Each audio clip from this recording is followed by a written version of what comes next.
The stale air of the empty house was the first thing that hit Helen, a thick mixture of dust and the ghost of a life that was no longer hers. It smelled of finality. The sound of the front door clicking shut behind the last of the movers echoed with a brutal, hollow clang, sealing her out of her own past. She stood on the sidewalk, the cracked concrete cold beneath her worn-out shoes, clutching a single, overflowing cardboard box. Inside, the last fragments of her life with him. Her knuckles were white, her whole body trembling with a fatigue that went bone deep. 3 months. It had only been 3 months since she'd held his hand for the last time, the beeping of the hospital monitor counting down the final seconds of their world. Now a different kind of countdown had ended. The eviction notice, folded into a sharp square in her pocket, felt like a shard of ice against her skin. A wave of dizziness washed over her.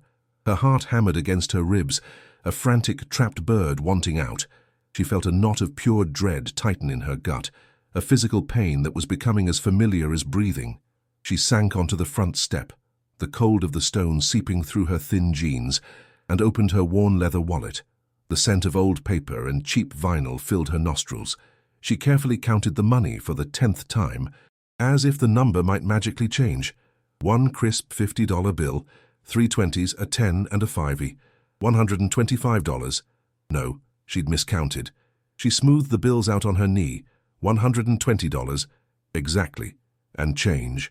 A few quarters, a dime, a nickel. This was it, the sum total of a life's work, of 2 incomes, of dreams and plans, all devoured by a torrent of medical bills with cold, printed numbers that had bled them dry. She remembered the sterile, antiseptic smell of the ICU, a smell that now clung to her memory, and the constant low hum of machinery that had been the soundtrack to her husband's slow departure. Now, the silence of her empty bank account was even louder. The hunger was a sharp, biting cramp in her stomach, a reminder that she hadn't eaten since yesterday morning, but the nausea of panic was stronger. A tiny, choked sound pulled her from the abyss. Clara, her 7-year-old D, was huddled against her 10-year-old brother Lucas on the curb, her face buried in his jacket. Her small shoulders shook with silent sobs, a sound that tore through Helen more brutally than any scream. Lucas had his arm wrapped tightly around her, his young face set in a grim, determined mask of maturity that didn't belong on a child. He looked at his mother, his eyes wide with a fear he was desperately trying to conceal for her sake. "It's okay." "Mom," he whispered, his voice cracking. The words were meant to be a comfort, but they were a knife to Helen's heart. She was the parent. She was supposed to be the strong one. A hot, silent tear escaped and traced a cold path down her cheek. Then another. She pulled them close, the rough fabric of their coats scratching her face, their small, warm bodies a temporary anchor in the vast, cold ocean of her despair. The crushing weight of their future, of their survival, pressed down on her, threatening to suffocate her right there on the sidewalk. Her mind was a storm, a relentless cyclone of what-ifs and if-onlys. What if the diagnosis had come sooner? If only they'd had better insurance? If only he were still here, his solid presence a shield against the world? Now, every shadow that stretched across the pavement seemed to twist into a menacing shape. Every passing car's rumble sounded like a threat. The city, once their home, now felt like a hostile wilderness. A shiver, deep and violent, racked her body, a tremor born not from the evening chill, but from the pure, primal terror of what came next. The homeless shelter. The thought alone brought bile to the back of her throat. The image of her children, of their bright, innocent faces, sleeping on a cot in a crowded, noisy room full of strangers. No, she couldn't. She wouldn't. The word failure was a deafening drumbeat inside her skull. Each beat a blow. She had failed her husband in his final months, unable to ease his pain, and now she was failing his children. Then, through the suffocating fog of panic, a fragile memory surfaced. A dusty box in the back of a closet filled with her grandfather's old documents, things she'd taken after his funeral years ago and never looked at twice. A name she barely recognized, a great-uncle she had never met, and with the name, an image, a brittle, yellowed piece of paper, a deed, an inheritance so forgotten it was practically a myth, a house, an abandoned house, somewhere far away, isolated in the rural hills of West Virginia. It wasn't hope that sparked in her chest. Hope was a luxury she could no longer afford. This was something else. It was the last frayed thread at the edge of a cliff. It was the only tangible thing left in a world that had dissolved into fear and loss. The thought of that distant, unknown place was terrifying, but the thought of staying here was impossible. It was a choice born from the absolute absence of any other. It was that, or the street. The deed was a ghost in her hands, the paper thin and brittle, smelling of cedar and a century of forgotten time. Its legalistic text was a foreign language, but the words West Virginia and her great-uncle's name were a beacon in the suffocating darkness of her mind. This wasn't a choice. It was an anchor, the only one she had. A surge of something that wasn't quite hope, but a desperate, adrenaline-fueled resolve hardened her features. Her heart pounded a frantic rhythm against her ribs, a drumbeat of pure survival. She felt the cold reality of her decision as she handed over the bulk of her remaining cash to a grim-faced man at a truck rental counter. The sound of the register drawer closing felt like a coffin lid shutting. $100. Gone. The receipt he gave her was flimsy, but the keys he slapped into her palm felt impossibly heavy, a weight of both finality and a terrifying new beginning. She had just traded all her worldly security for a chance, a gamble on a ghost's promise of a roof over their heads. The moving truck was a rattling, rust-eaten beast that smelled of stale cigarettes and spilled oil. Every piece of their former life, the mismatched furniture, the boxes of clothes and toys, the single remaining lamp was crammed into the back.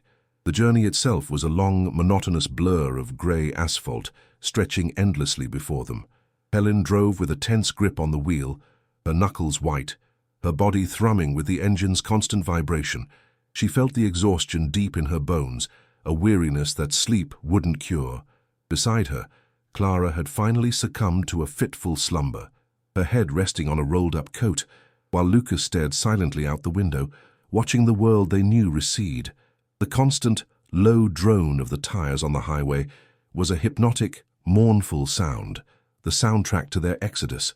With every mile that passed, a tiny, fragile tendril of hope began to unfurl in her chest, a dangerous and delicate thing she was almost afraid to acknowledge. Maybe, just maybe, this was the right thing to do.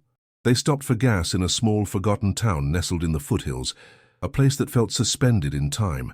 The air was thick with the smell of coal smoke and damp earth. As the pump chugged gasoline into the truck's tank, a slow, gurgling sound, Helen took the kids inside a dusty general store to buy a loaf of bread and a jar of peanut butter. The man behind the counter, his face a roadmap of wrinkles, watched them with weary, knowing eyes. "Where you folks headed?" he asked, his voice a low, gravelly rumble. When Helen mentioned the old house on the ridge, his face clouded over. He leaned forward, his voice dropping to a conspiratorial whisper that sent a chill down her spine. "That place ain't right," he said, the words hanging in the air. "It's cursed. Folks say it has a bad history. No one lasts there." His warning was stark, devoid of drama, which made it all the more terrifying. He wasn't trying to scare her. He was stating what he believed to be a fact. A cold knot of fear tightened in Helen's stomach, the same dread she'd felt on the sidewalk, but she couldn't let it show. She forced a thin, brittle smile. "We're a pretty tough family," she replied, her voice sounding unnaturally high to her own ears. The man just shook his head slowly, the look in his eyes a mixture of pity and resignation. "Some things are tougher," he muttered, turning away to wipe down the counter. Helen's hand trembled as she paid for the food. She hurried the children back to the truck, their innocent questions about a cursed house echoing in the cramped cab. She dismissed their fears with a false bravado, her own heart hammering a frantic beat against her ribs. She had no choice. There was no turning back now. The remaining $20 in her wallet was not enough for a tank of gas to go anywhere but forward. She had to believe the man was just a superstitious old fool, repeating local ghost stories. She had to. The alternative was too dark to contemplate. The paved road gave way to a cracked and crumbling lane, which then dissolved into a rutted dirt track that clawed its way up the mountainside. The truck groaned and protested, its suspension shrieking with every jolt. The woods pressed in on either side, a dense, dark wall of ancient trees whose branches clawed at the truck's sides with a sharp, scraping sound. like fingernails on a blackboard. The sun, which had been a pale disk in the sky, was now completely swallowed by the thick canopy, plunging the path into a gloomy twilight. An oppressive silence descended, broken only by the engine's struggle and the unsettling calls of unseen birds. Helen felt a primal fear begin to creep up her spine, the feeling of being watched, of trespassing in a place that did not want them there. The air grew colder, carrying a damp, earthy smell that was thick and cloying. This was not the peaceful countryside she had imagined. This was a wild, untamed wilderness that felt hostile and menacing. And then they saw it. At the end of the track, in a clearing choked with weeds and thorny bushes, the house stood like a skeleton against the bruised purple sky. It was not a house, it was a carcass. A wave of absolute gut-wrenching despair washed over Helen, so powerful it almost made her gasp for air. The fragile hope she had been nursing shattered into a million ice-cold fragments. The structure sagged in the middle, its spine broken. A huge section of the roof had caved in, leaving a gaping black hole that looked like a wound. The windows were empty sockets, a few shards of glass still clinging to the frames like jagged teeth. The porch tilted at a drunken angle, one of its supports having rotted away completely. The wood of the walls was bare and silvered with age, stained with huge dark patches of something that looked like a disease. This was not a fixer-upper. This was a ruin. This was the end of the line. She killed the engine. The sudden silence that followed was deafening, a heavy, profound quiet that seemed to absorb all sound. For a long moment, nobody moved. The only noise was the frantic, panicked thumping of Helen's own heart and the faint, mournful whistle of the wind as it passed through the broken panes of the house. A feeling of icy dread trickled down her back. The old man's words echoed in her ears. Cursed. She finally understood. It wasn't a ghost story. It was a description. The place felt fundamentally wrong, saturated with a deep, ancient sorrow that clung to the very air they breathed. She could feel it, a physical pressure against her skin. "Mom!" Lucas's voice was a small, trembling whisper. "Is this it?" She couldn't answer. She couldn't force the lie from her lips. She could only stare at the derelict structure, the monument to her catastrophic failure. She had brought her children here. She had used her last dollar to bring them to this. Slowly, as if in a trance, she opened the truck door. Her legs felt weak, unsteady. The first thing that hit her was the smell. It was an overpowering, foul stench of decay, a nauseating mix of wet, rotting wood, sour earth, and something else, something acrid and dark that made the bile rise in her throat. It was the smell of mold, but a kind she had never encountered before, thick and malevolent. It permeated everything, a miasma of pure corruption. She took a tentative step forward, her worn shoe sinking into the soft, damp ground. The front door hung crookedly on a single hinge. As she pushed it open, it let out a long, agonized groan, the sound of a dying animal. The darkness inside was absolute, a solid wall of black that seemed to push back against the fading daylight. The stench intensified, a physical blow that made her gag. This was not a shelter. This was a tomb. Clara began to cry, a thin, terrified wail that cut through the oppressive silence. "I want to go home, Mommy," she sobbed, burying her face in Lucas's side. The sound broke Helen's paralysis. A surge of protective fury momentarily eclipsed her despair. She turned back, her face a mask of false calm. "It's okay, sweetie. It just needs a little work," she lied, the words tasting like ash in her mouth. She pulled a flashlight from the glove compartment, its beam weak and wavering. She took a deep breath, the foul air searing her lungs, and stepped across the threshold. The flashlight beam cut a trembling path through the gloom, illuminating a scene of utter devastation. Plaster had crumbled from the walls, revealing the lath beneath like a rib cage. The floor was a treacherous landscape of rotting boards, debris, and what looked like animal droppings. The source of the smell was obvious. A creeping black mold was consuming the walls, spreading in dark, vein-like patterns. A sudden scuttling sound from a dark corner made her jump, her heart leaping into her throat. She swung the light around, catching the glint of two tiny red eyes and the slick, grey flash of a rat disappearing into a hole in the wall. A scream caught in her throat, choked off by pure terror. This was worse than the street. At least on the street, There was air to breathe, a sky to see. Here they were trapped inside a decaying box, surrounded by filth and disease. She swept the light across the room. There was no furniture, only a rusted, overturned fireplace grate, a steady drip, drip, drip of water from the hole in the roof, echoed in the cavernous space, each drop landing in a stagnant puddle with a hollow, mocking plink. This was not a home, this was a nightmare. She felt a wave of nausea and dizziness, her knees threatening to buckle. She had led them here, into this unsanitary, unsafe, horrifying place. The full weight of her situation crashed down on her. The adrenaline, the desperate forward momentum, it all evaporated, leaving behind a cold, heavy dread that settled deep in her soul. She had gambled everything on a forgotten memory, a yellowed piece of paper, and she had lost in the most spectacular way possible. Her hope, which had been a flickering candle in a hurricane, was finally, definitively extinguished. There was no more money. There was no turning back. There was no other option. This was it. This ruin, this tomb, this embodiment of her failure, was their new home. A single, hot tear escaped and traced a path through the grime on her cheek, then another. She didn't bother to wipe them away. She stood in the center of the decaying room, the weak beam of her flashlight trembling, and for the first time since her husband's death, she allowed a sob to break free. A raw, ragged sound of a spirit finally breaking. The isolation was absolute. As she stood there, engulfed by the darkness and the stench, she realized just how alone they were. The dirt track was the only way in or out. The nearest town was miles away. No one would hear them if they screamed. The woods that surrounded them were no longer just trees. They were a cage, a silent, watchful prison. The thought of spending a single night here was unbearable, a torment beyond imagination. She looked at the faces of her children, illuminated in the truck's dim cabin light, their eyes wide with a terror that mirrored her own. She had promised to protect them, to keep them safe, and instead she had brought them to the most dangerous place she could have possibly found.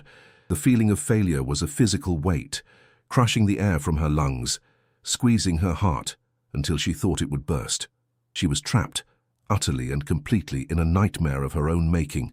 Lucas, ever the protector, got out of the truck and came to her side, his small hand finding hers in the dark. He didn't say a word, just squeezed her hand, a small solid anchor in the swirling chaos of her despair. His touch, meant to be a comfort, only sharpened the agony. He was 10 years old. He should be worried about homework and video games, not about whether the floor of his new home would collapse or if rats would crawl over him in his sleep. Helen felt a fresh wave of self-loathing wash over her. What kind of mother was she? Every decision she had made since her husband's last breath had been the wrong one. She had run from her grief, run from her poverty, and had run them straight into the heart of this rot and decay. The hope of the inheritance had been a cruel joke, a false dawn that had only served to make the coming night that much darker. The house seemed to breathe around them, a slow, malevolent respiration.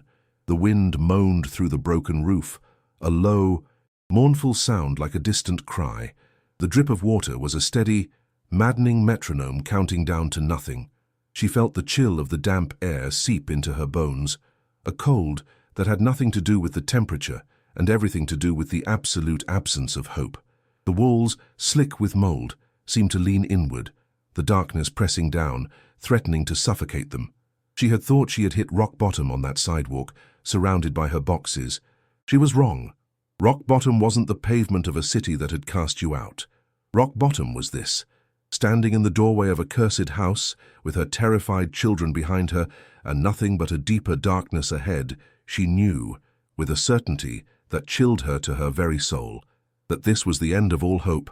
She thought of the warnings, of the pity in the store clerk's eyes. They had not been telling a story.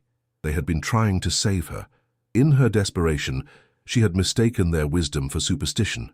Now, surrounded by the physical proof of this place's blight, she felt an overwhelming sense of doom. This house wasn't just abandoned. It felt rejected. Rejected by time, by nature, by humanity itself. A profound, crushing weariness settled over her, so heavy she could barely stand. The fight had gone out of her. The terror remained, but the will to resist it had been eroded by the long journey and the brutal reality of their destination. As the last of the light bled from the sky, leaving them in a near-total blackness, Helen felt a chilling sense of surrender. She had brought her children to a place from which there was no escape, a place where hope came to die, and a small, terrifying part of her felt like she had brought them here to die with it. Sleep did not come. It was a luxury this house refused to grant. Helen lay on the hard, grimy floorboards of the living room, a thin blanket her only shield against the damp chill that seeped up from the very earth beneath them. She had created a small island of their belongings, a pathetic fortress of boxes and bags against the vast dark emptiness of the room. She held Clara and Lucas tight, their small, warm bodies a fragile comfort against the oppressive cold. Every sound was magnified in the suffocating silence. The drip, drip, drip of water into the puddle was a form of slow torture. The wind moaned through the gaping hole in the roof, a low, mournful sound that seemed to carry the sorrow of the decaying structure. The foul smell of the black mold was a constant, nauseating presence, a stench that she felt she was breathing into her very soul. Her heart pounded with a slow, heavy dread, each beat a reminder of her catastrophic failure. She was wide awake, her senses on high alert, a cornered animal in a trap.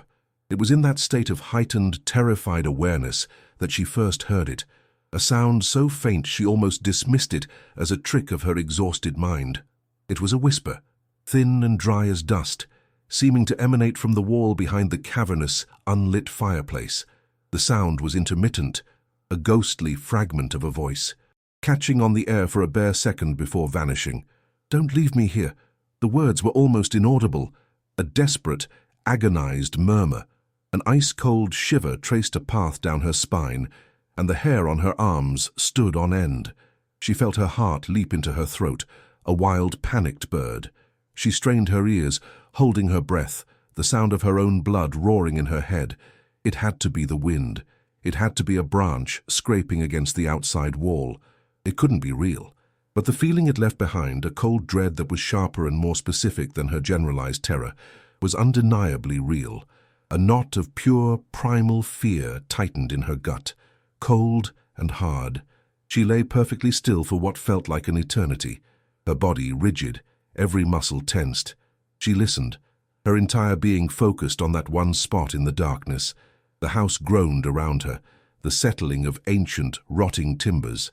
The water continued its relentless drip. Then she heard it again, fainter this time, but unmistakable. A sighing, desiccated plea. Here, just a single, broken syllable, but it was enough. This was not the wind. The sound was too intimate, too human, even in its spectral fragility. A wave of nausea washed over her. She wanted to scream, to grab her children and run out into the night, but there was nowhere to go. She was paralyzed by a terrible choice, to acknowledge the terrifying mystery that was unfolding, or to pretend she was losing her mind.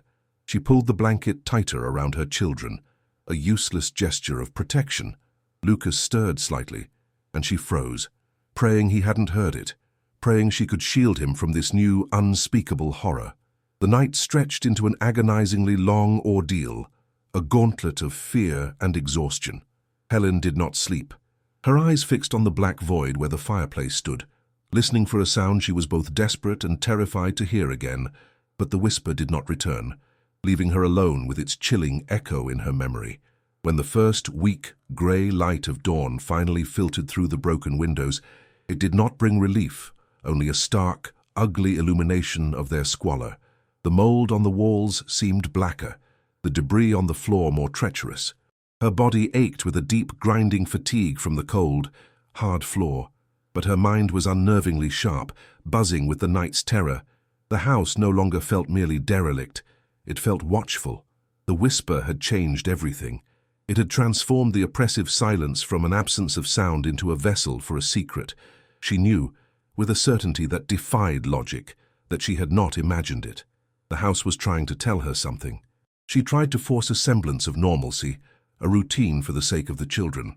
She unpacked their small supply of food, the bread and peanut butter, and they ate huddled together on the cleaner end of the porch, the morning air crisp and cold. The raw beauty of the surrounding wilderness, the mist clinging to the mountainsides, was a cruel contrast to the ugliness of their shelter. Helen found her gaze being pulled, again and again, toward the main room, toward the fireplace. The memory of the whisper was a persistent hum beneath the surface of her thoughts, a question that demanded an answer. She felt a strange, magnetic pull toward that wall, a horrifying curiosity that was beginning to outweigh her fear. She had to function, she had to be a mother, but a part of her was now completely consumed by the need to understand the voice that had pleaded from the darkness.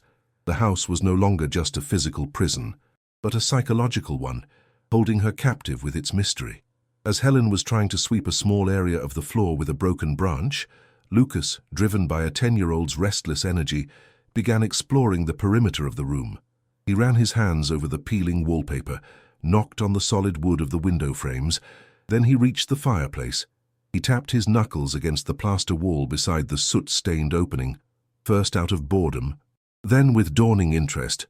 "Mom," he said, his voice echoing slightly in the empty space. "This sounds weird." He tapped again. Thump, thump, thump.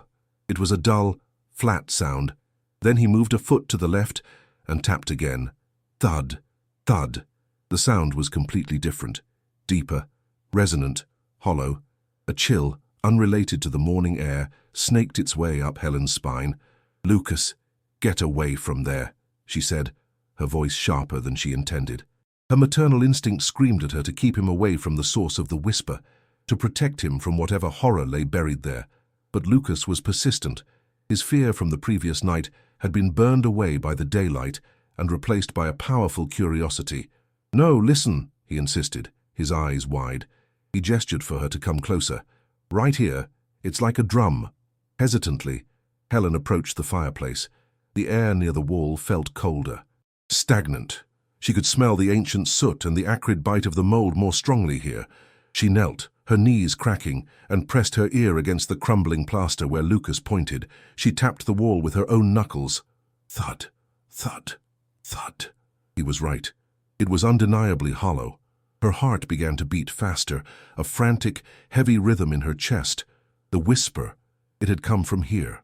This wasn't just a structural anomaly. It was a chamber. It was a space. The hair on the back of her neck stood up as she realized she was pressing her head against what was very likely a hidden tomb. The whisperer was in there.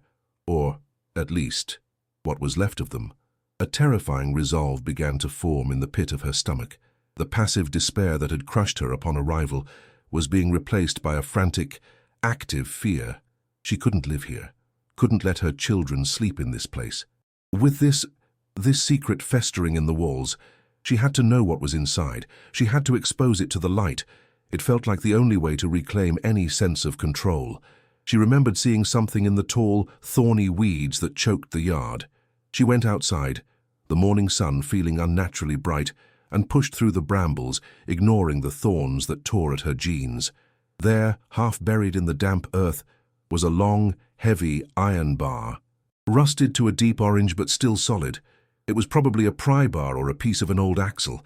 As her fingers closed around the cold, rough metal, she felt a surge of adrenaline.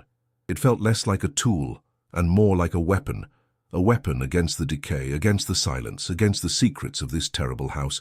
Returning to the living room, a woman possessed, she held the iron bar in both hands. Its weight was substantial, grounding. Lucas and Clara watched her, their eyes huge, huddled together near the doorway. "Stand back," she ordered, her voice low and tight. She took a deep breath, the foul air filling her lungs, and swung the bar. The impact was shockingly loud, a violent crack that shattered the room's silence. A spiderweb of fractures appeared in the plaster. Dust, thick and choking, billowed out, smelling of 100 years of decay. She swung again, and then again, her movements becoming frenzied, fueled by a potent cocktail of terror and determination. Chunks of plaster and splintered lath rained down onto the floor. This was a desecration, a violation, but it felt necessary. She was no longer a victim of the house's oppressive atmosphere. She was fighting back, tearing its secrets out into the open with brute force. Each blow was a strike against her own fear, her own powerlessness.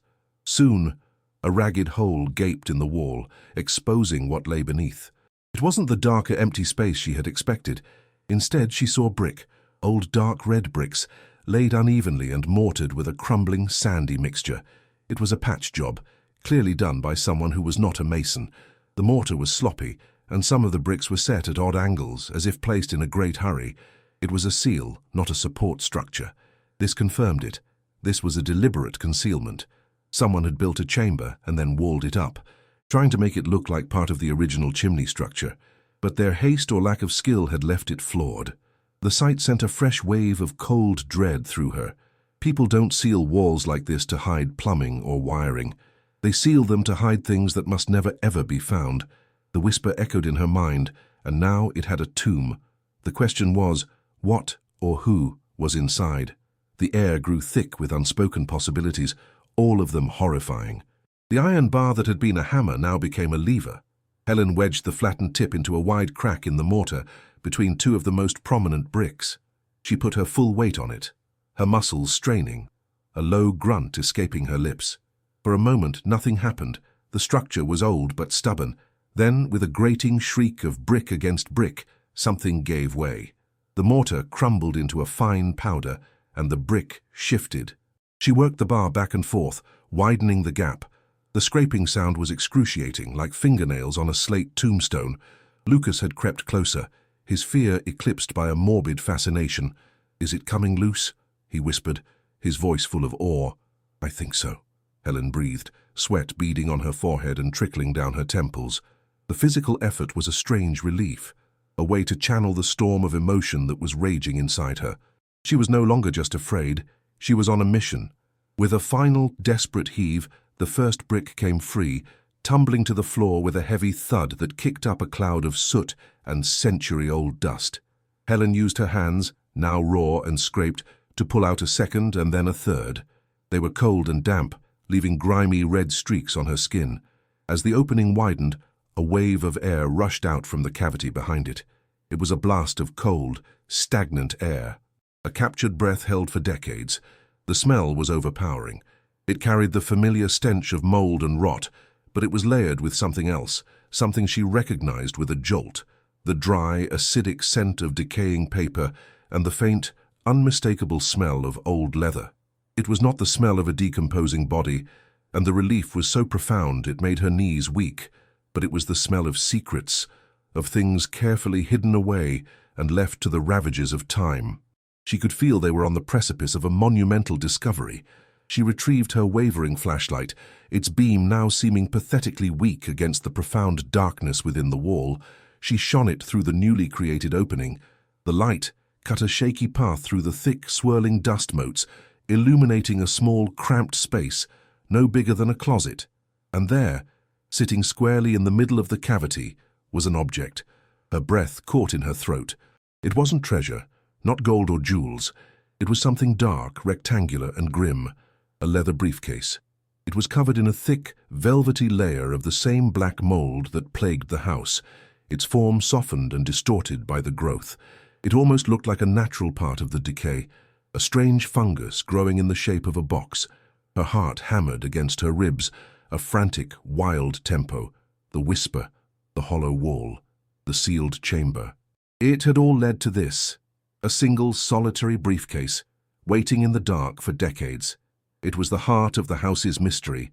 A strange calm descended over her, the kind that comes after a peak of terror. There was nothing left to do but see it through. "Stay here," she murmured to Lucas, her voice hoarse. She reached her arm into the dark, cold cavity. Her fingers brushed against the briefcase, and she recoiled for a second. The surface was shockingly cold and slimy, the texture of damp, corrupted skin. A shudder racked her body, but she forced herself to reach in again, her fingers finding a purchase on a hard edge beneath the mold. It was heavy, far heavier than she expected. With a grunt of effort, she began to drag it towards the opening, the leather scraping against the rough edges of the bricks, the tactile sensation of its damp, cold weight, the sliminess of the mold on her hands, would be a memory seared into her mind forever. This was the moment of contact, the point where she physically touched the long-buried past. The secret was no longer in the wall. It was in her hands. She pulled the briefcase out into the gloomy light of the room and set it on the floor. It landed with a solid, heavy thud. It was an old-fashioned attaché case, the kind a professional might have carried decades ago. The leather was dark brown, almost black, warped and stained from its long imprisonment. The brass latches and corner fittings were coated in a layer of dull, greenish verdigris. The mold had consumed the stitching along one edge, causing the seam to split slightly. It was a relic, a time capsule from a world that no longer existed. It radiated an aura of importance, of secrets deemed so dangerous they were worth burying in a wall. As she stared at it, the house around her seemed to fall even more silent, as if it too were holding its breath, waiting for its story to finally be told. A wave of dizziness swept over her, a combination of hunger, exhaustion, and the overwhelming gravity of her discovery. This box held the answer to the whisper. It held the truth. Lucas and Clara, who had been watching from a safe distance, now crept closer, their small faces pale with a mixture of fear and wonder. "What is it, Mum?" Lucas asked, his voice barely a whisper, as if he were in a church. "Is it treasure?" Clara added, her innocent question a stark contrast to the grim reality of the object before them. Helen didn't answer. Her hands, trembling and covered in grime, fumbled with the corroded latches. She stared at the briefcase, a sense of profound and terrible significance settling over her. This was no pirate's chest. Whatever was inside, she felt with a deep, instinctual certainty, was not a source of wealth, but of trouble. It was the reason the house was cursed, the reason it was left to rot, the reason it held such a deep and palpable sorrow. She was about to open Pandora's box, and a part of her, a sensible, terrified part, screamed at her to stop, to push it back into the wall and seal it up forever. But she knew she couldn't. The first latch was stiff, but with a painful push of her thumb, it sprang open with a loud, rusty click that echoed through the silent room. The sound was like a gunshot, a point of no return. The second latch, however, was fused shut by corrosion. It wouldn't budge. A surge of frantic impatience flooded her. She couldn't be stopped now, not when she was so close. She grabbed the iron bar again, her knuckles white. Using the very tip of the heavy bar, she carefully worked it under the lip of the stuck latch. With a sharp twist of her wrists, she pried it upwards. There was a groan of stressed metal, and then a final definitive snap as the mechanism broke. The briefcase was open. For a second, she just knelt there, her breath held, her heart pounding a deafening rhythm in her ears. The children were silent, their eyes glued to the dark leather box. The entire world seemed to have shrunk to this single object, this vessel of secrets, sitting on a rotting floor in a forgotten house. With a trembling hand, she lifted the lid. It creaked open on stiff hinges, revealing the contents within. A powerful, musty odor billowed out, an avalanche of scent that was completely different from the house's decay. It was the smell of a forgotten archive, a library left to the damp, the rich, earthy scent of aging paper, the sharp chemical tang of old ink, and the dry, plasticky smell of old electronic components. It was the smell of information.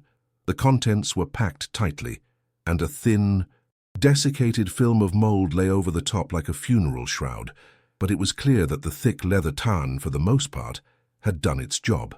The interior was a time capsule. The secrets had been preserved, waiting. Helen felt a chill that had nothing to do with the cold. She was looking at the ghost that had been haunting this house, not a spectral voice, but a physical one, captured and silenced and buried. It was the ghost of a story, and she was the first person to see its face in decades. On the very top, nestled together, was a stack of 5 or 6 journals. They were simple, spiral-bound notebooks, their cardboard covers warped and stained with water spots and a delicate lacework of mildew. She reached in and lifted the topmost one. The cover was soft and pulpy from the damp. She carefully opened it. The pages were yellowed to the color of old ivory, and they were filled from margin to margin with dense, surprisingly neat handwriting. The ink, a faded blue-black, had bled slightly in places, but it was still perfectly legible. It was a meticulous record of something, page after page of observations, names and dates. A cold dread began to bloom in her chest. This was not a personal diary of feelings and emotions. This was a ledger. It was a record of evidence. It was the work of someone who was building a case, someone who was documenting a crime and knew they were in danger. The weight of the journal in her hand felt immense, heavy with the burden of its forgotten words. Beneath the journals, she found the source of the whisper. It was a small, portable tape recorder, a sturdy utilitarian model from the early 1980s. It was silver and black, its plastic casing grimy but intact. Beside it, tucked into custom-cut foam, were a dozen or more micro-cassette tapes, each one nestled in its own clear plastic case. A few of the cases had cracked, and the labels, written in the same neat hand as the journals, were smeared and unreadable. Helen's mind reeled. The tapes, the journals.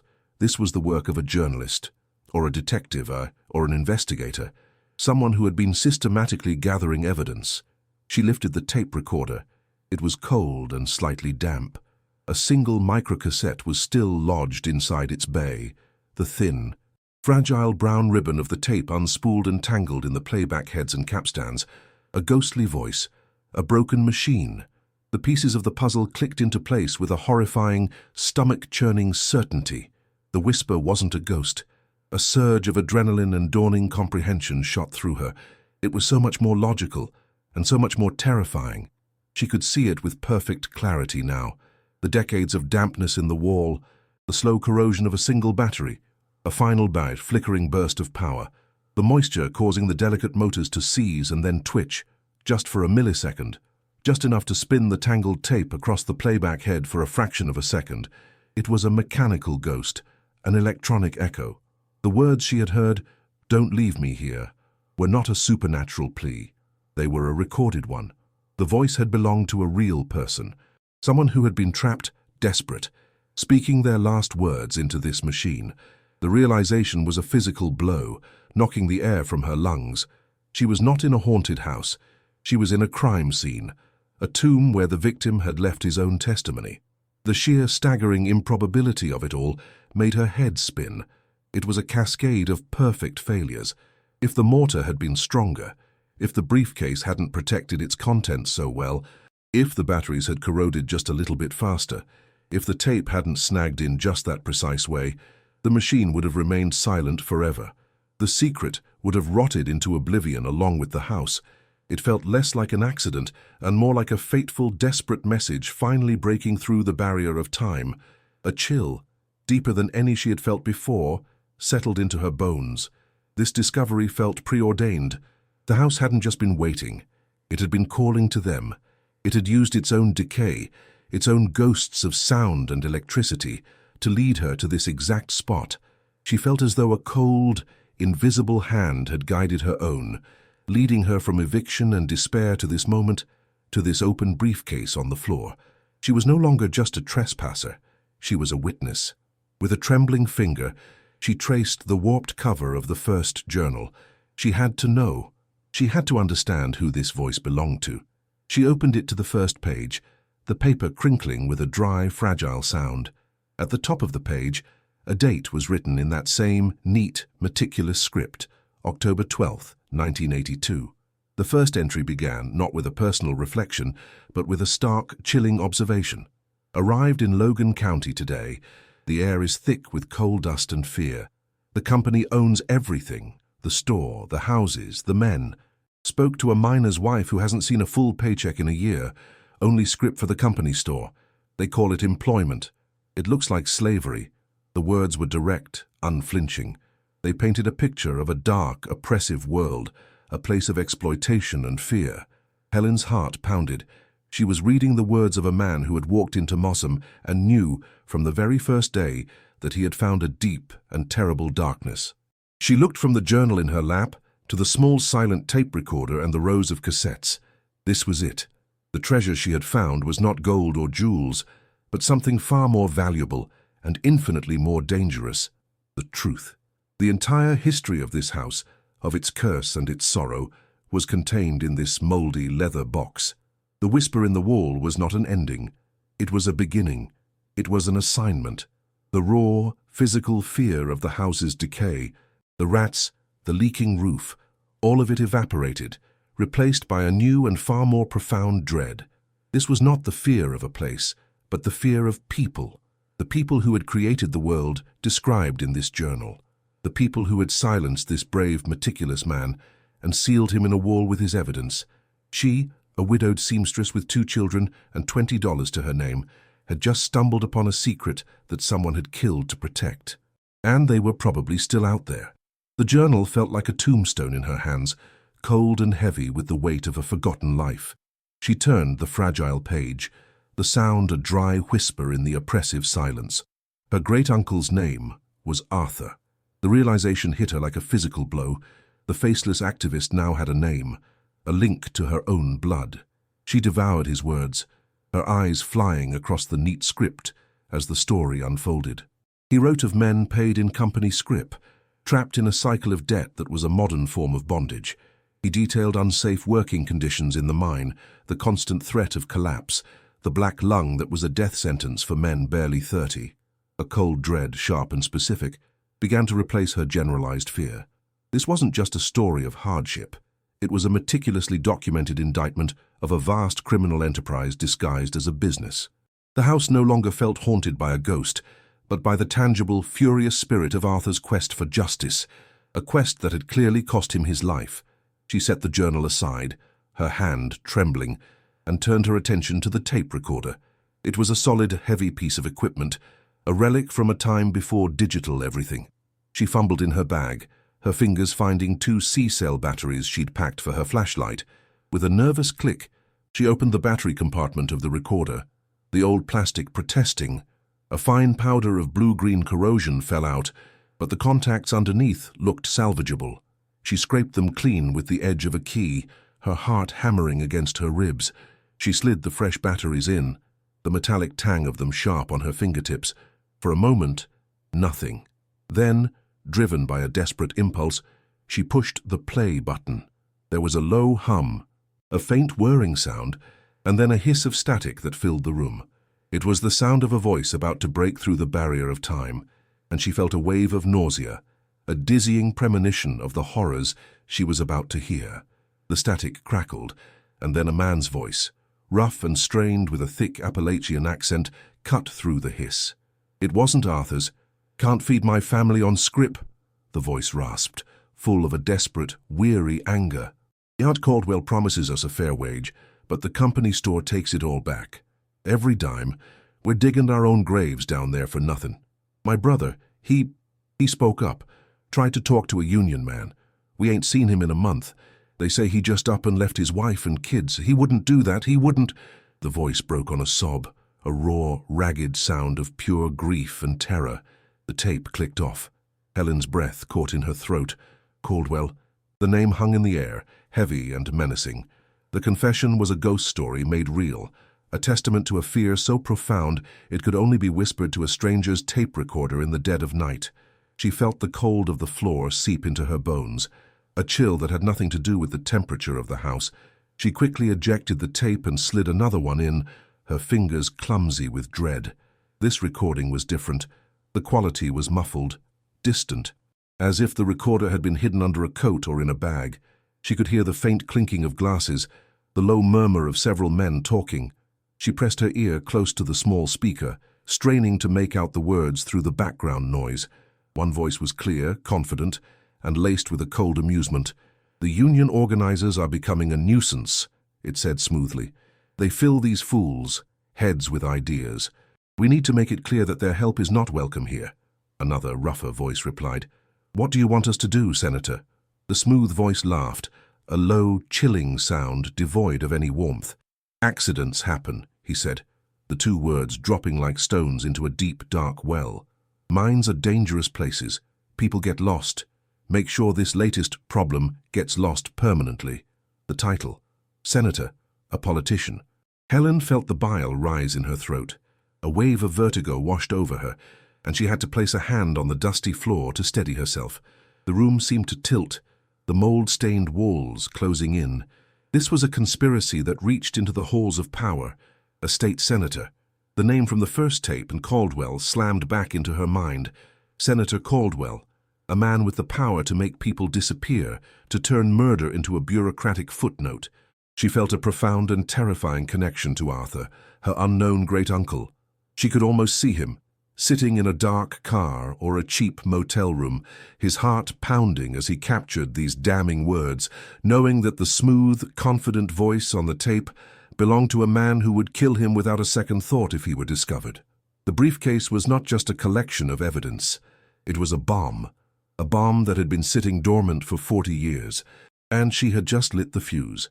Her own small, desperate life had just collided with a huge, dark and violent history. The last tape, the one she had pulled from the machine itself, remained. The brown ribbon was tangled and creased, a fragile thread of memory. With the delicate touch of a seamstress tending to a ruined garment, she used a bobby pin from her hair to carefully coax the tape back onto its spool. It was a painstaking process, her fingers trembling, her breath held tight in her chest. Every minute that passed felt like an eternity. Finally, it was done. She slid the cassette back into the recorder, her thumb hovering over the play button. She was terrified of what she would hear, but she knew she had to. She had to hear the voice that had called to her from inside the wall. It was a debt she owed to the man who had died here. She squeezed her eyes shut, took a shaky breath that tasted of dust and mold, and pressed play. The sound that emerged would be seared into her memory forever, a brand on her soul. There was no confession, no conversation. There was only the sound of ragged, painful breathing, interspersed with a low, desperate moan. Helen's heart seized. It was Arthur. His voice was weak, hoarse, but it was him. In the background, she could hear a scraping sound, rhythmic and steady, the sound of a trowel spreading mortar on brick. Then muffled voices, distorted by the wall being built between them and the recorder. "Hurry up, no one will ever find him here." A cold, emotionless voice. Arthur's breathing grew more frantic, a choked, gasping sound. He began to speak into the recorder, his words a desperate, final testament. "They found me. Caldwell's men. They're walling me in. Oh God, the air." His voice cracked. "The evidence. Briefcase.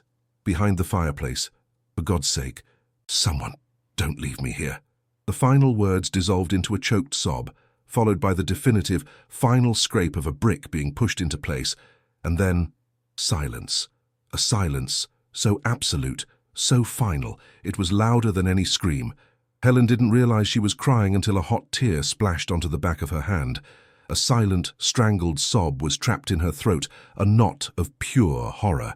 She felt as if she were in the wall with him, suffocating in the cold, dusty darkness, her own lungs burning for air. She had heard a man's last moments on earth. The whisper in the wall had not been a plea from a ghost, but the last recorded words of her own family, a message in a bottle thrown against the wall of time. The sheer evil of it was incomprehensible. To not just kill a man, but to entomb him alive, leaving him to die slowly in the dark, surrounded by the proof of their crimes that he could no longer use. It was a monstrous, theatrical cruelty. She finally understood the curse of the house. The house wasn't evil, it was grieving. It was a giant tombstone, saturated with the agony of its last true owner. She sat paralyzed, the silence of the room now filled with the echo of Arthur's final desperate plea. Suddenly, a sound from the outside world shattered her trance, the crunch of heavy tires on the dirt track, a sound that was deep and powerful. Not the rattle of a junker, but the confident growl of a modern engine. Her blood ran cold. Instinct took over. In a single, frantic movement, she swept the journals and the tape recorder back into the briefcase, snapped the broken latch shut as best she could, and shoved it deep under a pile of filthy rags and debris in a dark corner of the room. She was on her feet, her heart hammering against her ribs like a trapped bird, just as a large, pristine black pickup truck, gleaming and completely out of place, pulled into the clearing. The engine cut, and the sudden silence was deafening. A man stepped out of the driver's side. He was tall and broad-shouldered, wearing clean work boots, pressed jeans, and a jacket with the logo of a mining company embroidered on the chest. He stood for a moment, surveying the ruin with a look of cold assessment. He moved toward the house with a confident, unhurried stride. Helen's mind raced. He wasn't a curious neighbor or a lost traveler. His presence was an intrusion, an invasion. It felt calculated. She quickly stepped out onto the sagging porch, trying to position herself between him and the contents of the house, her body a weak and trembling shield. She wiped the tear tracks from her face with the back of a grimy hand, attempting to project a calm she was nowhere near feeling. "Can I help you?" she called out, her voice sounding thin and shaky to her own ears. The man stopped at the bottom of the porch steps and smiled, a wide, friendly smile that didn't reach his cold, watchful eyes. "Ma'am," he said, his voice a smooth, deep baritone. "The name's Rollins. I'm the foreman for the Caldwell Mining Corporation. I was just in the area and heard the old place was occupied. Wanted to come by and say welcome to the neighborhood." His words were friendly, but his gaze was sharp, sweeping over her, the house, and the children, who had stopped their play and were now watching him with wide, uncertain eyes. Helen felt her stomach clench into a tight, painful knot. Caldwell Mining. The name from the tapes. The name of the senator. This man was his foreman. The reality of her situation hit her with the force of a physical impact. The past was not the past. It was right here, standing in her yard, wearing a friendly smile. "It's not much of a neighborhood," Helen managed to say, her mouth dry. "And the house isn't much to look at." Rollins chuckled, a practiced, easy sound. "You're right about that," he said. "In fact, that's part of why I'm here. This place is a wreck, it's a liability. Mr. Caldwell, he feels a responsibility for this region. He's authorized me to make you a very generous offer to buy you out. Cash, enough to get you and your kids a real nice place in town, far away from all this decay." The offer hung in the air, a tempting, poisonous fruit, money, a way out, everything she had been praying for just 24 hours ago. But now, she knew what that money was. It was blood money. It was hush money. It was the price of Arthur's tomb. She felt a wave of nausea. Her hesitation must have been visible on her face, because Rollins's smile tightened ever so slightly at the edges. "You should think about it." "Samehimaki," he said, his voice losing some of its easy charm. "A place like this, it's dangerous." He let his gaze drift pointedly past her, toward Lucas and Clara, who were standing near the edge of the woods, poking at something on the ground with a stick. Helen's breath caught in her throat. She followed his gaze and felt a new, sharper terror, a mother's primal fear that eclipsed everything else. She knew exactly what he was going to say before the words left his mouth. The foreman's voice dropped, becoming softer, more intimate, and infinitely more menacing. "Mr. Caldwell is a family man. He worries," he said, his eyes still fixed on her children. "This whole area is riddled with old mine shafts, unmarked, unstable. We do our best to secure them, but kids, they wander. They get curious." He finally looked back at Helen, his gaze now hard and direct, a clear, unmistakable warning. It would be a terrible, terrible shame if some tragedy were to happen. An accident. The word accident echoed in her mind, the same word the senator had used on the tape. It was a direct, brutal threat, delivered with the plausible deniability of a concerned citizen. He was telling her that her children's lives were in his hands. The blood drained from her face, and the world seemed to shimmer at the edges. She felt a cold, paralyzing terror grip her, freezing the words in her throat. Rollins held her gaze for a moment longer, letting the weight of his threat sink in. Then his friendly mask slipped back into place. "You think on it?" he said cheerfully, as if he'd just been discussing the weather. He tipped his head in a polite nod, turned, and walked back to his gleaming truck with that same confident stride. The truck's engine roared to life, shattering the quiet, and with a spray of gravel, he was gone. Helen was left standing on the rotten porch, trembling, her heart a block of ice in her chest. The silence that descended was heavier, more pregnant with danger than ever before. The briefcase full of 40-year-old secrets was no longer just a story of the past. It was a death warrant, and the foreman had just made it clear that it wasn't just her name on it, but her children's too. She was trapped between a dead man's plea for justice and a powerful monster's threat against her family. She stood there, paralyzed, the foreman's words echoing in her mind. A terrible, terrible shame if some tragedy were to happen. The threat was as clear as if he had held a knife to her children's throats. The knowledge she possessed, the evidence hidden under a pile of rags, was a burning weight. It was the key to justice for her great-uncle and countless others, a way to dismantle a criminal empire. But exposing it meant declaring war on a man who treated murder as a business expense. A man who now knew exactly where she was and what her greatest vulnerability was. She could take the money, run, and try to forget she ever found the briefcase, or she could stay and fight, risking not just her own life, but the lives of her children, for a justice she wasn't even sure was possible. What would you do? Would you bury the truth to protect your family, or would you risk everything you have for a chance to expose the monster? For hours, Helen remained a statue on the rotting porch, the foreman's parting words carving grooves into her mind. The air, once just cold and damp, now felt predatory, charged with an active malevolence. Every rustle of leaves in the dense woods surrounding the clearing sounded like a footstep. Every shadow that lengthened as the sun dipped lower seemed to be a man hiding, watching, waiting. The primal fear for her children was a physical force, a white-hot iron brand on her soul that seared away all other thoughts. She herded Lucas and Clara inside, the lie that it was getting too chilly, tasting like poison on her tongue.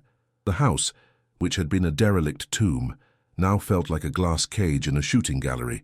She was exposed, trapped, and the hunters knew exactly where to aim. The silence inside was worse than the sounds outside. It was a vacuum filled with the frantic, panicked thumping of her own heart, a drumbeat counting down to a disaster she could not prevent. This was no longer about a dead man's justice.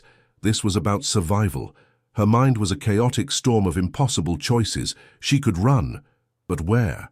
With $20 and a quarter tank of gas, she wouldn't get past the next town. She could go to the local police, but the foreman's confident smile, the mention of a senator, screamed of corruption that ran deep, a web of power where a desperate, penniless woman with a wild story would be dismissed, or worse, delivered directly back to her tormentors. She looked at the grimy corner where the briefcase was hidden, the source of all this terror. She could destroy it, burn the journals and tapes, erase Arthur's story from the world forever. The thought was a profound betrayal, a desecration of his memory and his sacrifice. But what was one dead man's legacy compared to the living, breathing reality of her children? The moral equation was a knot of barbed wire in her gut, each potential solution tearing her apart. Her hands were shaking so violently she had to clench them into fists, her nails digging into her palms. The weight of the secret was a physical pressure, crushing the air from her lungs. She felt cornered, her options dwindling with every passing second. The foreman's offer of money, which had seemed like a threat, now whispered like a tempting serpent in the back of her mind. Take it, run, forget, live. The thought was a wave of shame so powerful it made her dizzy. To profit from her great-uncle's murder, to accept blood money to guarantee her silence, was a monstrous act. Yet, the image of Lucas and Clara, safe and fed in a clean apartment far away from this nightmare, was a vision of paradise. She was a mother before she was a keeper of secrets, before she was a seeker of justice. Her duty was to them. She paced the creaking floorboards, a caged animal, the dust swirling around her feet with each frantic step. The house seemed to watch her, its sorrowful silence a judgment on her cowardice. She was caught between her conscience and her deepest maternal instinct, and the conflict was tearing her soul in two. As dusk settled, bleeding purple and orange into the bruised sky, she made a decision born of pure, animal panic. She would leave. She would take the children and walk, if she had to, down the mountain in the dead of night. She would abandon the truck, the last of their belongings, and simply vanish into the anonymity of the road. It was a half-formed, desperate plan with no thought for what came next, only a single-minded focus on escaping the immediate, crushing threat. She began stuffing what little food they had into a backpack, her movements jerky and frantic. A loaf of bread, a half-empty jar of peanut butter, 2 bottles of water. It was pathetic. It was hopeless. But it was an action, a forward motion that broke the paralysis of her fear. She was just zipping the bag when a new sound cut through the evening gloom. A soft, rhythmic crunching. Not the sound of tires. The sound of slow, deliberate footsteps approaching through the overgrown yard. Her blood ran ice cold. They were here. She froze, her hand still on the backpack, her breath held tight in her chest. She grabbed the heavy iron bar she had used to break the wall, her only weapon, and flattened herself against the wall beside the doorway, her heart hammering against her ribs so hard she thought it would break. She motioned frantically for the children to hide, her eyes wide with terror. Lucas, understanding instantly, pulled Clara behind a stack of their cardboard boxes in the darkest corner of the room, his small face a grim mask of resolve. Helen listened. her entire being focused on the approaching footsteps. They were slow, uneven, accompanied by the faint tap of wood against stone. It wasn't the confident, heavy stride of the foreman. It was someone old, someone cautious. A sliver of confusion pierced her terror. Then a voice called out, not a command, but a question, frail and reedy. "Hello, the house. Anyone there? I saw your smoke." It was the voice of an old man. Slowly, her knuckles white on the iron bar, Helen peered around the edge of the doorframe. In the fading light stood a man who seemed as ancient and weathered as the mountains themselves. He was stooped and thin, his face a deep roadmap of wrinkles, his eyes a pale, watery blue. He leaned heavily on a gnarled wooden walking stick, and from his shoulder hung a burlap sack. He wore old, patched overalls and a flannel shirt, his white hair thin and wispy in the evening breeze. He saw her looking and offered a small, hesitant smile, showing gums and a few lone teeth. He didn't look like a threat.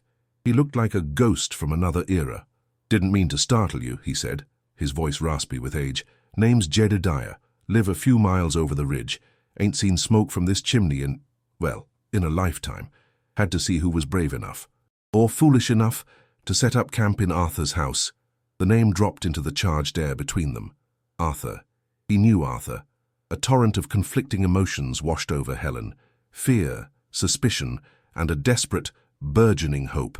This man wasn't one of them. He knew the house's history. He knew her great-uncle's name. This could be a trap, another one of Caldwell's tricks. But her intuition screamed otherwise. There was a deep, profound sadness in the old man's eyes as he looked at the ruin, a sadness that couldn't be faked. She made a choice. It was a wild, desperate gamble, but she had nothing left to lose. She lowered the iron bar. "My name is Helen," she said, her voice hoarse. "Arthur was my great-uncle." Jedediah's watery eyes widened, and he took a slow step forward, his gaze searching her face. His kin. Lord have mercy. After all this time. He shook his head slowly, a look of immense sorrow and wonder on his face. "Child, you don't know what this place is. You need to leave. You need to leave right now." His voice was low and urgent, filled with a genuine, palpable fear that resonated with her own. "I can't," Helen whispered, the words a raw confession of her entrapment. "I have nowhere to go. And they know I'm here." Jedediah's face hardened, the weary sadness replaced by a grim understanding. "Rollins," he stated, not as a question but as a fact. "The senator's dog. He paid you a visit, didn't he?" Helen could only nod, a fresh wave of tears threatening to spill over. The old man sighed, a long, ragged sound, the weight of decades of fear and silence in that single breath. "I was afraid of this." He looked past her, into the dark, decaying room, and then his eyes met hers again, a flicker of something new in them, a resolve that seemed to rise from a deep, embers-hot place of old grief. "Come with me," he said, his voice stronger now. "Bring the children. My cabin ain't much, but it's safe. It's hidden. We need to talk." His offer was a lifeline, a thin, frayed rope thrown into the abyss she was dangling over. She looked at her children, peeking out from behind the boxes, and then back at the old man's earnest, wrinkled face. She had no other choice. Helen gathered the children, her hands still trembling, and followed Jedediah away from the house. He didn't take the main track but turned directly into the woods, plunging into the thick undergrowth as the last of the light died.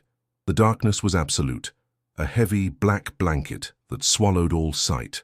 But Jedediah moved with a quiet confidence, his walking stick tapping out a steady rhythm, his feet knowing every root and stone. He led them along a path that wasn't a path at all, a secret way known only to him. The air was cold and smelled of damp earth and pine. The sounds of the forest, the hoot of an owl, the chittering of unseen creatures, were unsettling, but Helen felt a strange sense of safety in the old man's presence. He was a part of this wilderness. He belonged here in a way Caldwell's men, with their shiny trucks and clean boots, never could. He was leading her away from the monster's territory and into his own. For the first time in days, she felt a fragile flicker of something other than pure terror. His cabin was small, barely a single room, built of rough-hewn logs and nestled so cleverly into a fold in the hillside that you could walk right past it and never know it was there. A thin tendril of smoke rose from a stone chimney, disappearing into the canopy of the trees above. Inside, a fire crackled in a small hearth, casting a warm, flickering glow on the simple wooden furniture. The air smelled of wood smoke, coffee, and old books. It was the smell of a life lived in solitude, a sanctuary from the outside world. Jedediah immediately set about making coffee on a cast-iron stove, his movements slow but efficient. He gave the children a thick slice of cornbread each, and they huddled by the fire, their fear finally giving way to exhaustion. Helen sat at a small wooden table, the warmth of the fire a stark contrast to the icy dread that still clung to her. She watched the old man, this unexpected, ancient savior, and waited for him to speak. He seemed to be gathering his thoughts, preparing to unburden himself of a story he had carried for a very long time. Jedediah finally sat across from her, a steaming mug of black coffee in his gnarled hands. The firelight carved deep shadows into the lines on his face. "Arthur was a good man," he began, his voice low and raspy. "He came here asking questions nobody dared to ask. He listened. The company, Caldwell, they bled us dry, paid us in paper that was only good at their store. We were slaves with a different name. Arthur, he saw it. He wasn't afraid. He started writing it all down, talking to us in secret, recording our stories." A look of profound pain crossed the old man's face, a grief still raw after 40 years. He took a shaky sip of coffee, the silence stretching out, thick with unspoken memories. Helen felt her heart ache for him, for the generations of men who had suffered under Caldwell's boot. She knew what he was talking about. She had read the journals. She had heard the tapes. She was now a part of this story, whether she wanted to be or not, bound to it by blood and by circumstance. She had to tell him. "I found it," Helen said, her voice barely a whisper. "In the wall, a briefcase." With his journals and his recorder, Jedediah's head snapped up, his pale eyes locking onto hers, wide with shock and a dawning, terrible understanding. "You listened to the tapes," he breathed, his knuckles white around his coffee mug. Helen nodded, unable to speak. The memory of Arthur's last moments, the sound of his choked breathing, rising in her throat. She didn't need to describe what she heard. The old man saw it in her eyes. A single tear traced a path down his weathered cheek. "So you know," he said, his voice thick with emotion. "You know how he died." He looked down into his coffee mug, as if seeing the past swirling in its black depths. "They came for him in the night. We all heard the commotion, but we were too scared to do anything. Too scared. We just locked our doors and prayed they wouldn't come for us next.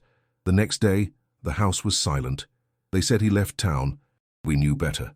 "My brother, Thomas," Jedediah continued, his voice dropping even lower, becoming a raw, ragged whisper of grief. "He was one of the ones who spoke to Arthur the most. He was young, fiery. He believed Arthur could save us. A week before Arthur disappeared, Thomas went to work in the mine and never came home. They told his wife he had an accident, a cave-in in a closed-off sector, said it was too dangerous to recover the body." He looked up at Helen, his eyes burning with a cold, ancient rage that had been banked for 40 years. There was no cave-in. Rollins and 2 other company men were seen near that sector. Thomas didn't get lost. They buried him, just like they buried Arthur in that wall. The confession hung in the small cabin, a testament to a lifetime of silent, suffocating fear and rage. Helen finally understood the depths of Jedediah's sorrow and the true monstrous scale of Caldwell's crimes. Arthur wasn't the first victim. He was just the one who tried to expose the graveyard. "He's not the only one," Jedediah rasped, his voice trembling with a mixture of grief and fury. "Over the years, anyone who stood up, anyone who questioned, anyone who spoke too loud, they just vanished. 12 men or more. Their families were told they ran off, or they had accidents, or they were fired and left town. Lies. All of it lies." He leaned forward, his eyes locking with Helen's, trying to make her understand the enormity of what she had stumbled upon. "The old-timers. We've always known. We whisper about it. Caldwell owns so much land, so many abandoned mines and empty hollows. He has 100 places to hide a body. We always figured he made a special place for them, a mass grave. Somewhere on his property where no one would ever think to look. Your uncle's tapes, they're the only proof that any of it ever happened. It's the only voice the dead have left." The room was silent, save for the crackle of the fire, the air thick with the ghosts of the men Caldwell had erased. Driven by a sudden, urgent need, Helen blurted out, "I have to show you." She couldn't just describe it, he had to see it, to hold the proof he'd only been able to imagine for 4 decades. She hurried back to the derelict house, her fear of the darkness overwhelmed by her new sense of purpose. Jedediah followed, his silhouette a stooped but steady presence behind her. The house was even more menacing in the pitch black, a black hole of decay and sorrow, but this time she walked into it not as a victim, but as a guardian of its secrets.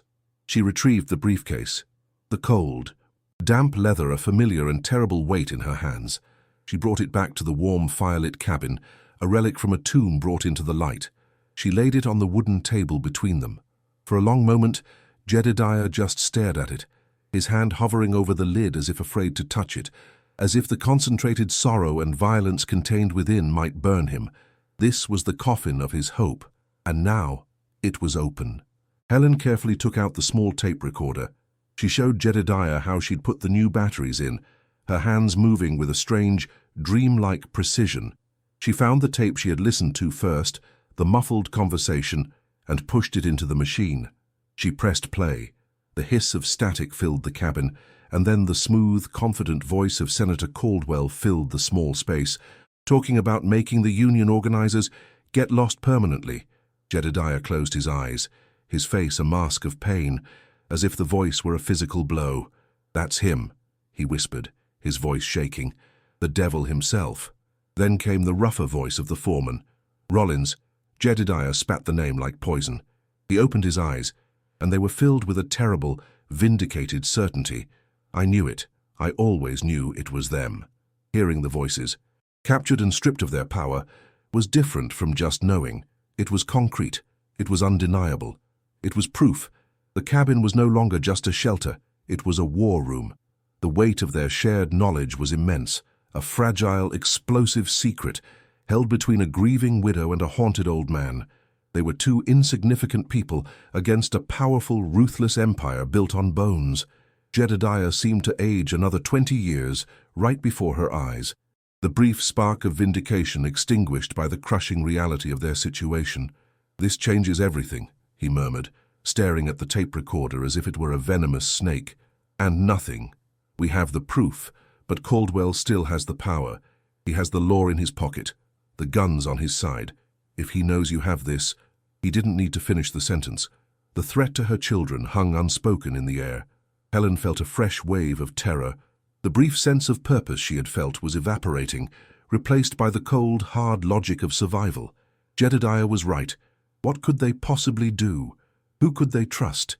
They were trapped on an island, and the monster was circling in the water below. Suddenly, Jedediah's head snapped up, his body tensing.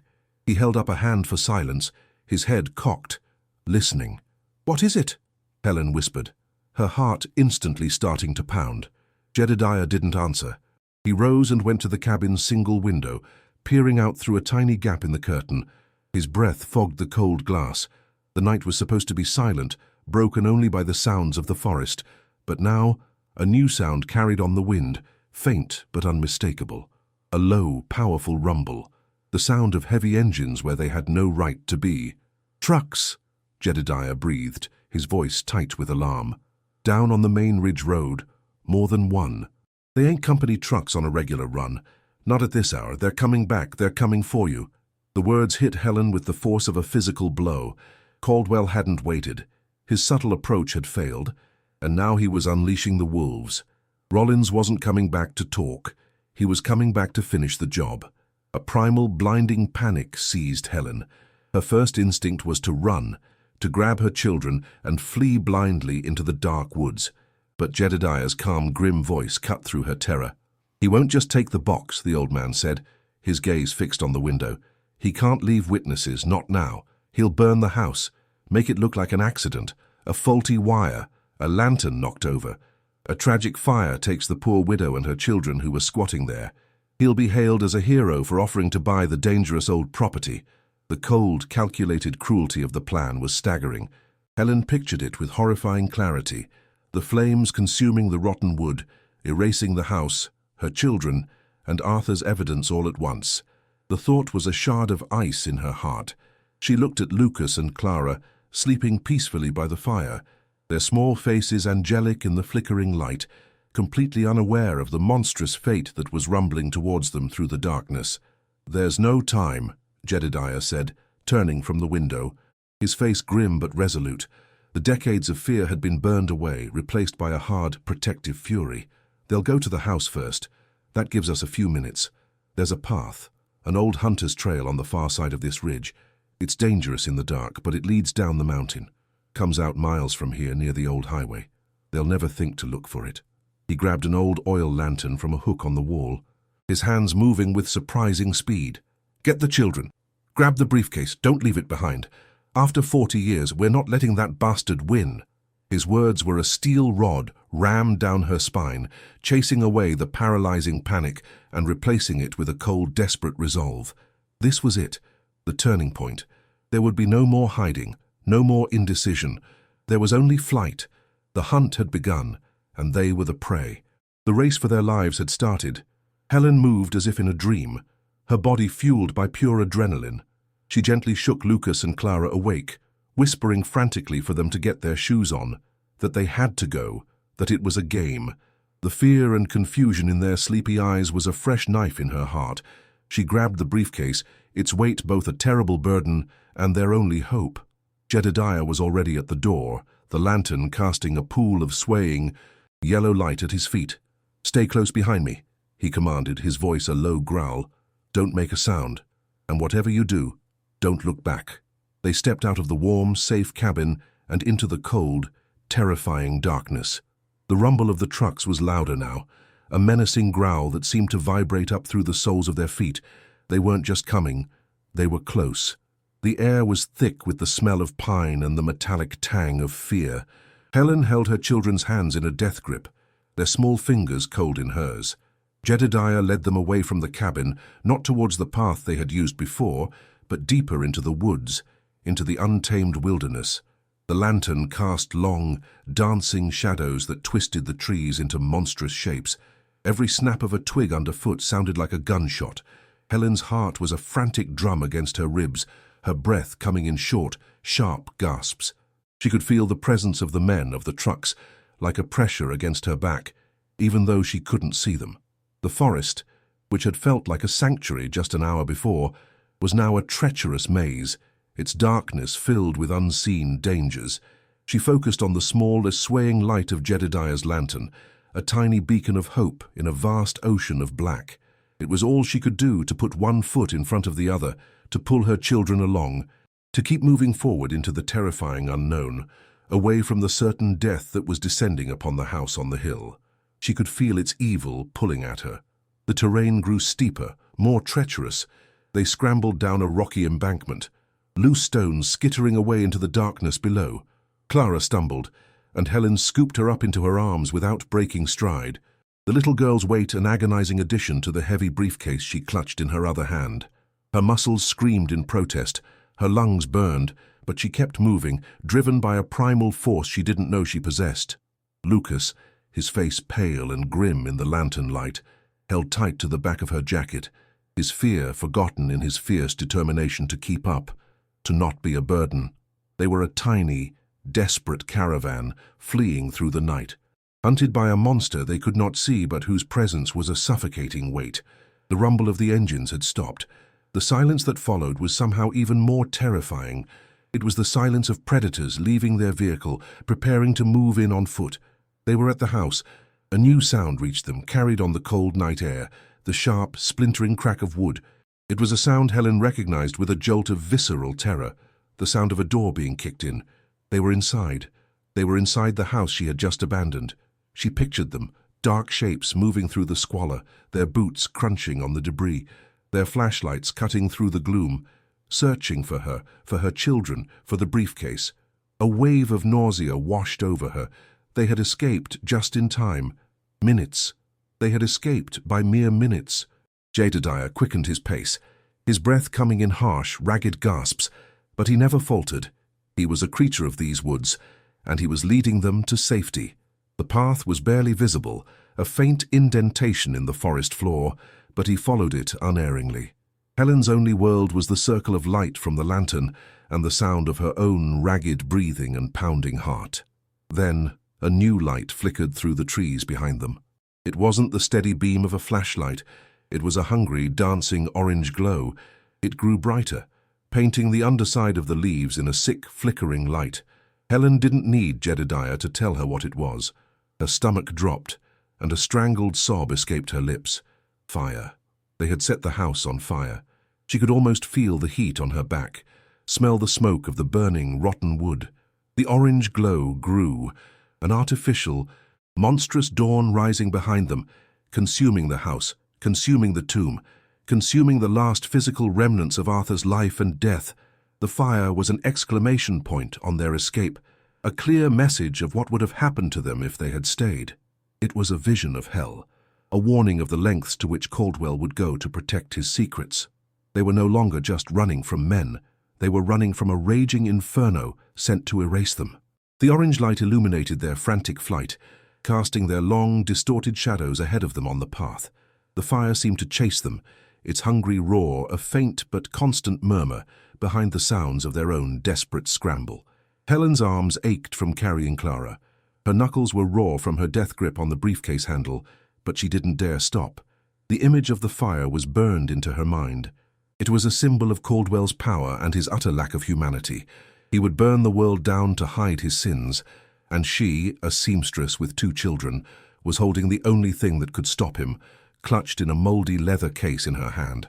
The weight of it was immense, a burden of 40 years of secrets, of a dozen murdered men, of her own family's history.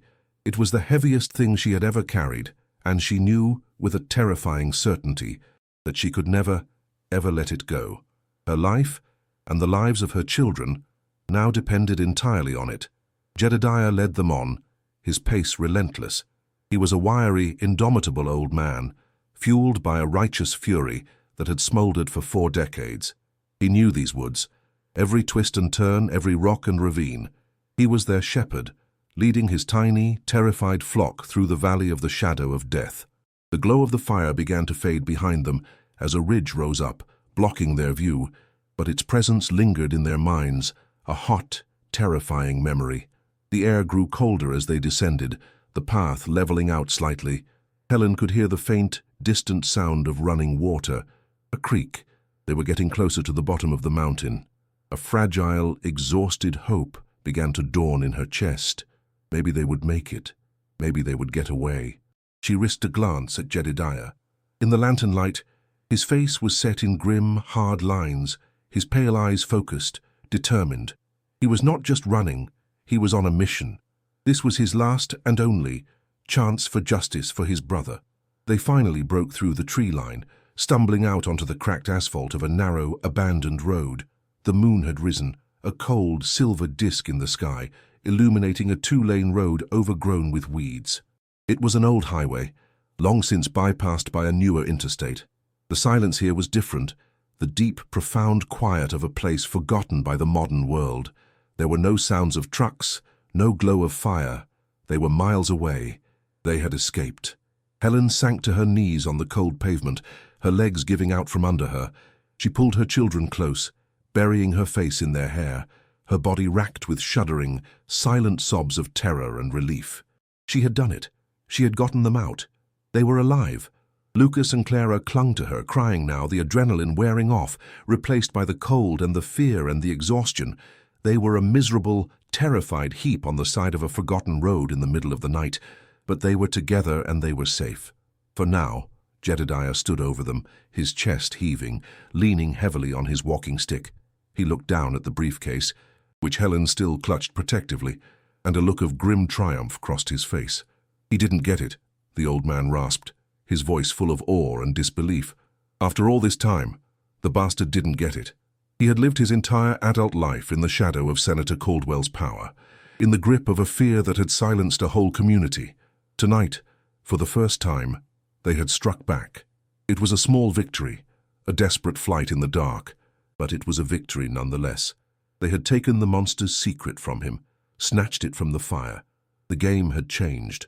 They were no longer just victims waiting to be erased. They were fugitives.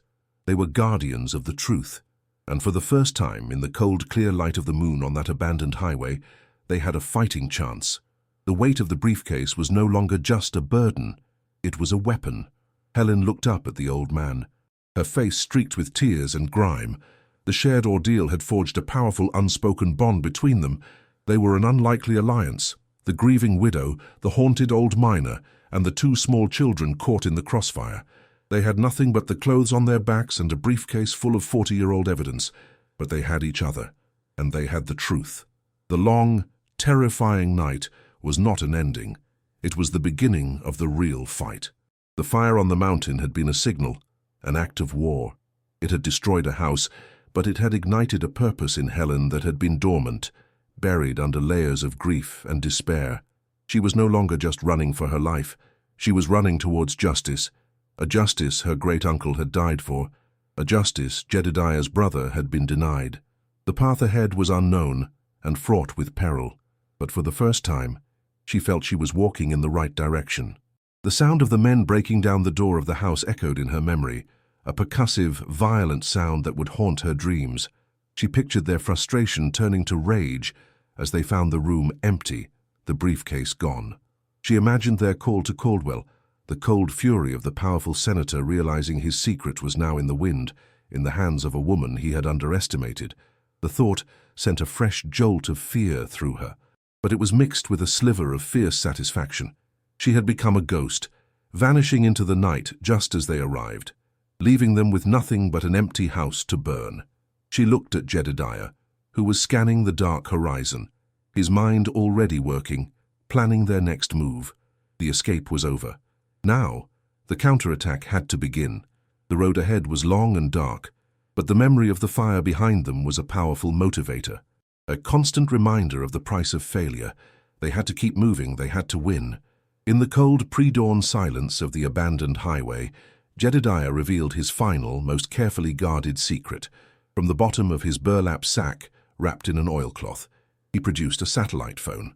The device was an ugly, bulky relic, but as he extended the antenna, it came to life with a series of faint, electronic beeps that sounded alien in the wilderness. His gnarled finger, shaking with cold and adrenaline, painstakingly dialed a number he had known by heart for years. The voice that answered was sharp, professional, and skeptical. Jedediah spoke, his old, raspy voice filled with a new, hard-won authority. He didn't plead. He stated facts. "My name is Jedediah. I have physical evidence, including audio recordings, implicating former State Senator Caldwell in the murder of human rights activist Arthur Finch and numerous miners in Logan County in the 1980s. The evidence is in my possession. The killers just tried to murder the victim's heir and her children. We are on the run." A long silence followed. Then the lawyer's voice changed, sharp with intense focus. "Don't move. Tell me where you are." A silent, invisible war began from a brightly lit office in Washington, D.C. The human rights lawyer, a man Jedediah had only spoken to in anonymous fearful whispers years ago, set a powerful machine in motion. Phone calls were made, encrypted emails were sent. The Department of Justice, the FBI, the Department of Labor, names that were just abstract concepts to Helen, became active players in her life. She sat on the cold asphalt, her children sleeping fitfully in her lap, and watched Jedediah relay landmarks to the voice on the phone.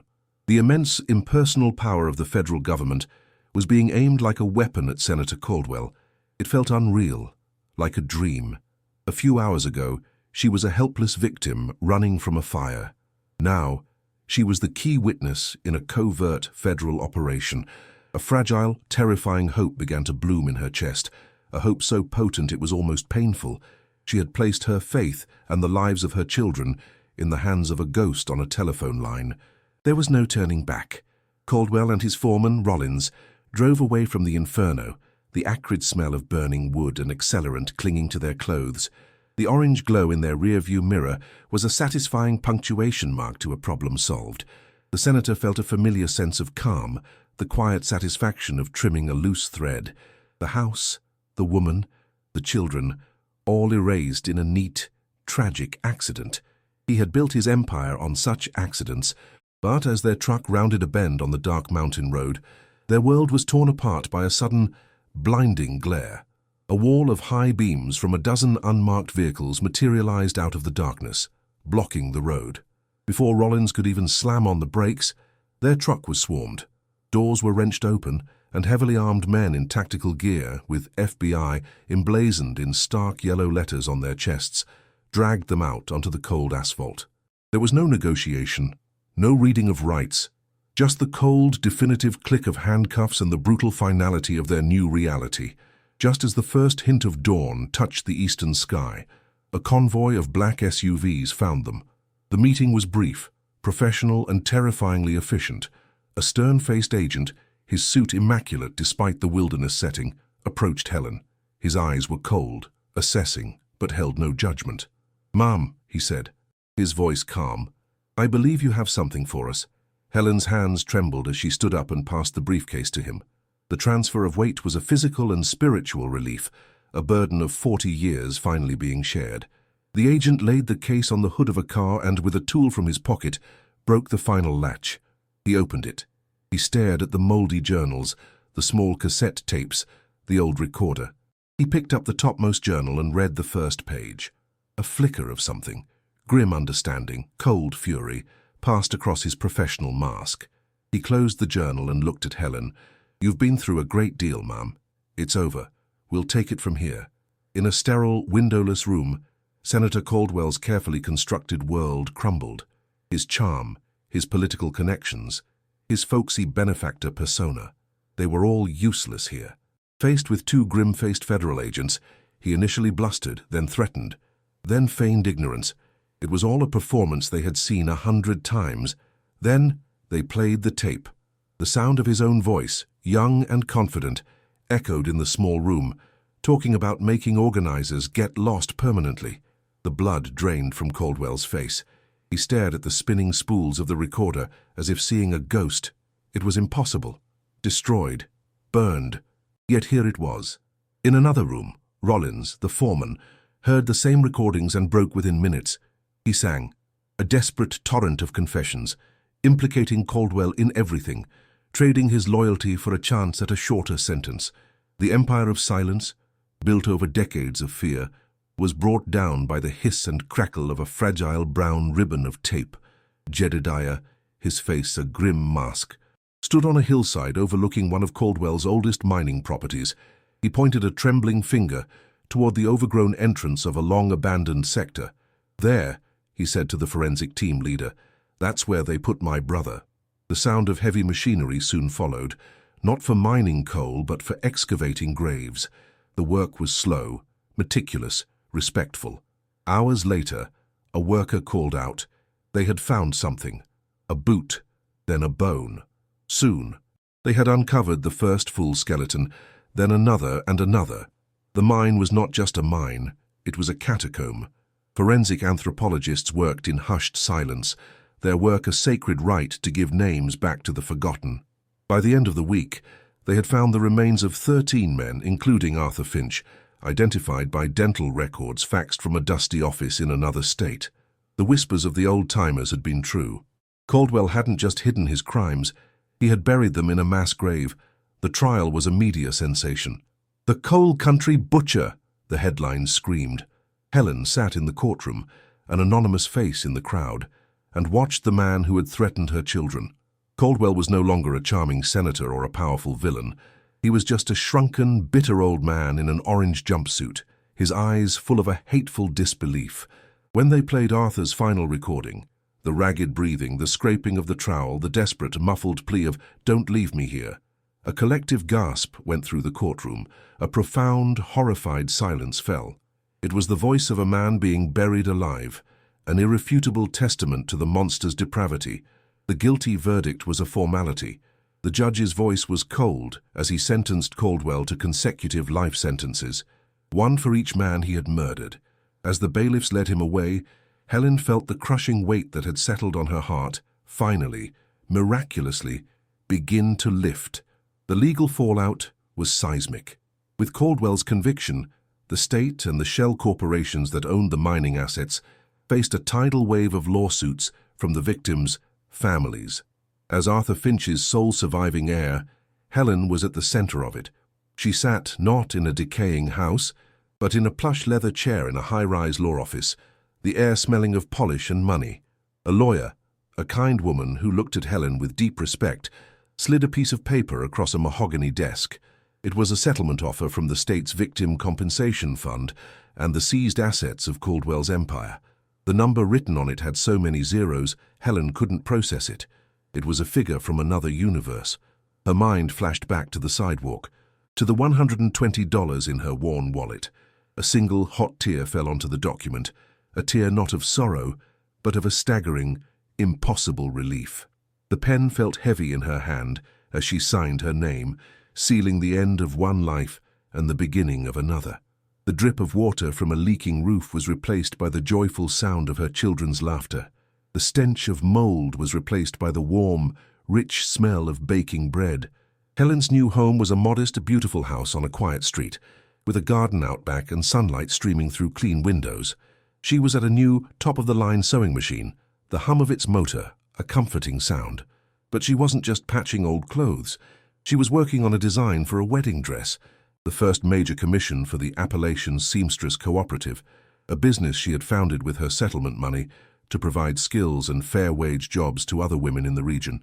She looked at her hands, still a seamstress's hands, but now they were creating beauty and opportunity, not just desperately holding a broken life together. She had transformed an inheritance of death and terror into a legacy of life, hope, and quiet, hard-won prosperity. The scent of a rich beef stew filled the kitchen. Helen smiled as she placed a steaming bowl in front of Jedediah, who sat at the head of the large dining table, a permanent fixture in their new family. Lucas and Clara argued playfully over who got the biggest piece of cornbread. The room was filled with warmth, light, and a deep, profound peace that Helen had once believed was lost to her forever. She had walked through the valley of the shadow of death and emerged into the sunlight, not just a survivor, but a victor. Arthur's sacrifice had not been in vain.